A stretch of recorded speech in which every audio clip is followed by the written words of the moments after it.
A day in my life as a OFW here in LA. Hi mga bags! Kamusta kayo?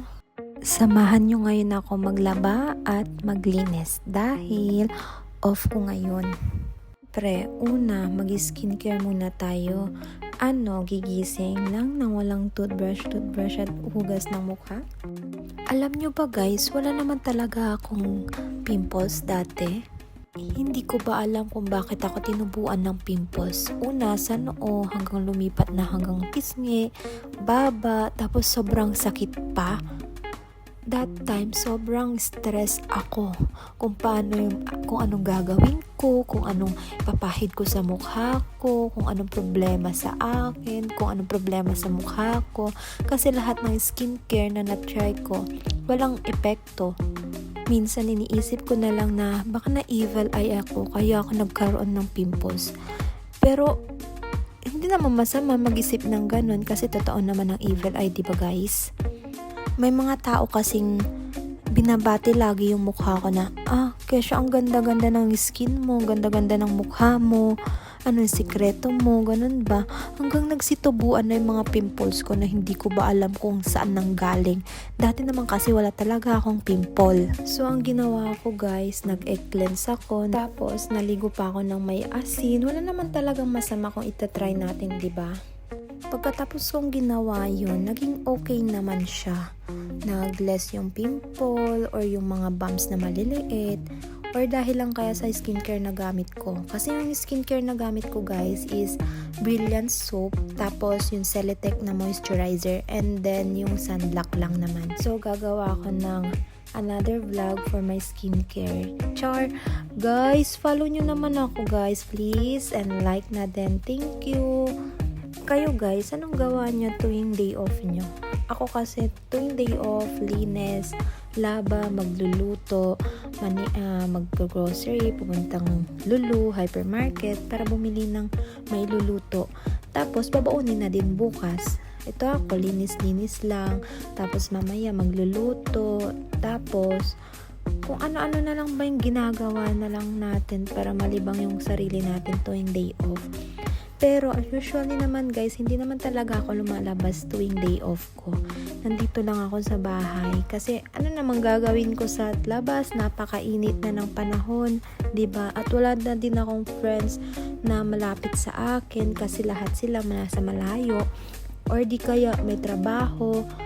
Kaya ito ako mag-isa, may sariling mundo sa sarili kong kwarto. Char! Alam nyo ba guys, ayan na naman tayo sa alam nyo guys. Hindi nyo pa alam, ito pa lang sasabihin ko, diba? Char, nahihiya kasi ako mag-voice over ngayon. Kasi first time lang naman guys. Bear with me, please. So, nahihiya pa rin ako. Pero, diba, wala namang masama kung itatry natin mag-vlog. Mini vlog lang ba? Hindi ko din alam kung anong sasabihin ko. Pero alam nyo ba, very amazed ako sa mga nag-vlog na ang daldal sa audio or sa video. Tapos, ang galing-galing pang magsalita.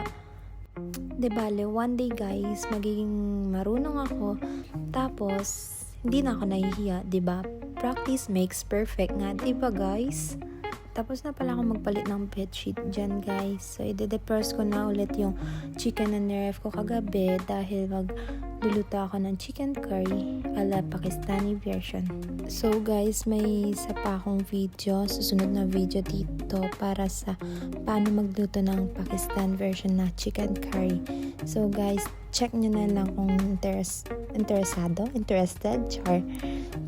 kayo. So habang dinidefrost ko yung chicken, magchikahan muna kami ni Mother. Marites yan. Ayan, nagmamaritesan na kami ni Mother kung ano-ano na lang yung napagchichismisan namin sa life. Yung bang everyday routine nyo na magkausap, tapos chismisan, tapos kapag na-bored na, patay na kaagad ng wifi or yung call. Kasama din namin si Papa sa chismisan ba? Kasi siya yung number 1 na chismoso. So, ayan. Sinasabi ko kung paano mag-vlog, kung paano yung intro ko.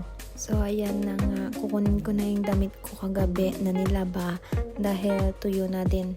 Alam nyo ba guys, kapag summertime dito, 10 minutes, 15 minutes, 30 minutes mo lang yan ilabas. Tuyo na agad. Naalala ko dati nung nasa Pinas pa lang ako. Lahat ng gawain sa bahay, napakatamad ko. Maglaba, napakatamad. Maglinis, magluto, hindi ako marunong. Marunong naman ako magluto, guys. Yun nga lang sa katamaran ko dati. Hindi ako nagluluto. Pero simula nung napadpad ako dito sa UAE, mag-isa, kailangan mong kumain. Siyempre, magluluto ka kahit pagod na pagod ka. Kailangan mo din maglaba kahit pagod ka galing work. Doon mo marerealize yung buhay na napakahirap pala. Na kailangan mong tumayo sa sarili mong paa kasi wala kang kasamang pamilya. Ala, nalungkot na naman ako. So, hindi ako malulungkot. So, ito na nga guys, kailangan kong ihang yung damit. Ay, anong damit? Yung blanket ko kasi nagpalit na ako ng cover bedsheet tapos yung blanket. So, ayan. So, ganyan lang yung buhay natin dito guys na kailangan natin maglaba every off day. Kung hindi naman off day, every 2 days. Buti na lang talaga yung washing machine namin is automatic. Alam nyo ba guys, yung nasa luluwa ko, hindi automatic yung washing machine namin. Na kailangan pa naming hanguin sa washing tapos babanlawan ng kamay. So, tapos na tayo sa gawaing bahay. So, ayan yung boyfriend ko. Hi, love. I miss you. Hanggang dito na lang, guys. Bye!